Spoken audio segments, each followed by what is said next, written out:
உண்டாவதாக. இந்த நாட்களிலும் இந்த நிகழ்ச்சி மூலியமாக மத்தியில் இருப்பது சந்தோஷம்.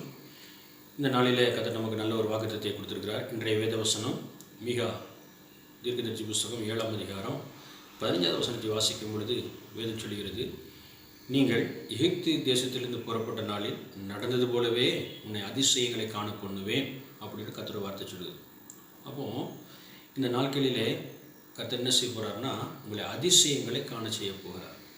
விசேஷமாக எகிப்து தேசத்திலிருந்து புறப்பட்ட நாளில் நடந்தது போலவே உன்னை அதிசயங்களை காண பண்ணுவேன் அப்படின்னா, எகிப்து தேசத்திலிருந்து புறப்படும் பொழுது என்ன நடந்ததுன்னா, அந்த யாத்திரா 12ஆம் அதிகாரத்தை வாசிக்கும் போது அது வரைக்கும் ஜனங்களை போக விட மாட்டேன் தடை பண்ணிக்கிட்டே இருந்த பார்வன் என்ன சொன்னான்னா, நீங்கள் போய் உங்கள் கர்த்தருக்கு என்ன செய்யுங்க, ஆராதனை செய்யுங்க அப்படின்னு சொல்லிட்டு சொன்னான்.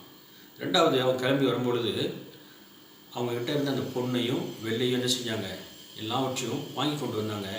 கண்களில் தயவு கிடைக்க கர்த்தர் கிருபை பாராட்டினார். எகிப்தியர் கண்களில் இஸ்ரவேல் மக்களுக்கு தயவு பண்ண கர்த்தர் கிருபை பாராட்டினார். இதுதான் அங்கே நடந்த முதல் அற்புதம்.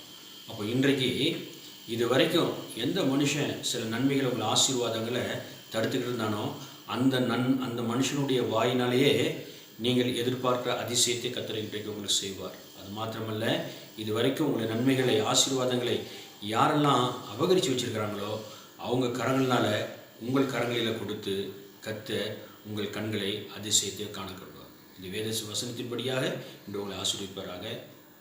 God bless you. ஒரு சின்ன ஜெபம் பண்ணலாம். அன்பின் பரலோக தகப்பனே, ஆசீர்வதிக்கப்பட்ட நல்ல தகப்பனே, இந்த காலை வேளைக்காக ஸ்தோத்திரம்.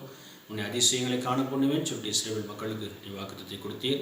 அதே போல தகப்பனே, தடை பண்ணினா பாரோன் மீண்டுமாக நீங்கள் போகணும்னு சொன்னான் தகப்பனே, ஆராதிக்க போகணும்னு சொன்னான். அதே போல் அவர் வரும்பொழுது சும்மா வரலப்பா, பொன்னையும் வெள்ளையும் வாங்கி கொண்டு வந்தாங்க. அதே போல் இது வரைக்கும் இந்த நிகழ்ச்சியை, இந்த வசனத்தை யாரெல்லாம் கேட்குறாங்களோ இவங்க வாழ்க்கையில் இது வரைக்கும் என்னென்ன காரியத்தில் எந்த மனுஷன் தடை பண்ணினானோ அவன் வாயினாலேயே இவர்களுக்கு தேவையான நன்மையை கொடுக்க கர்த்தர் கிருபை பாராட்டுங்க.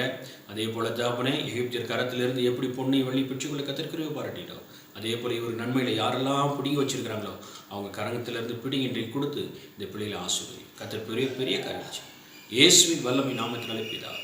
ஆமென். God bless you. கர்த்தர் ஆசீர்வதிப்பார்.